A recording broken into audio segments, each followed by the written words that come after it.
I work near the landfill as a physical education teacher, and the landfill has begun to creep into my life at home and my public life, my occupational life. We hear everything at the brewery. The dump is a topic of conversation, and when the wind blows, we can smell it. Now it's to the point where I check the weather to see what wind direction the wind is blowing, because if it's blowing southeast, that means that I'm going to smell garbage when I go outside. This was a bigger problem. It wasn't just within a mile or two of the landfill. It was spreading, and people were noticing that this gas odor was in the air. Every morning I'm the one who gets to wake up and let our dogs out. So every morning I would be greeted by ranging from subtle gaseous odors to pretty intense gases. And so now I'm conditioned to the point where I start to get anxious to open my door in the morning. A nuisance is one thing.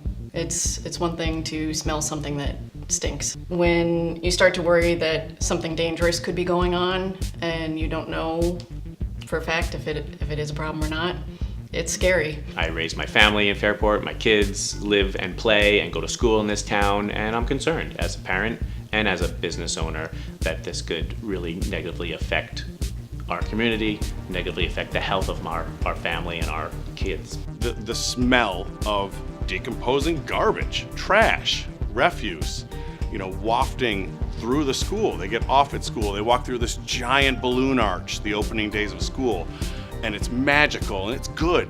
School is good at the start of school. Kids are ready, they're excited, and in through the open windows comes the smell of garbage.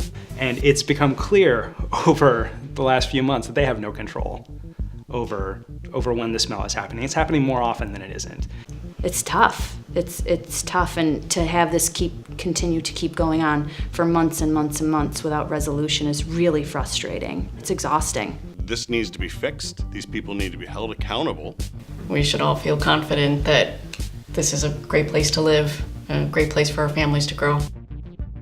Hey, thanks so much for taking the time to watch our video. Your support is necessary as we work to restore the quality of life for thousands of those impacted within the Perinton, Macedon, Walworth, Gananda, and Penfield communities. There's a couple ways you can get involved. First, download the Fresh Air for the Eastside app where you can log a formal complaint when you're impacted by odors. Secondly, check out our website where you can learn about the latest current events and research. Thanks so much for your support as we work to bring fresh air back to the Eastside.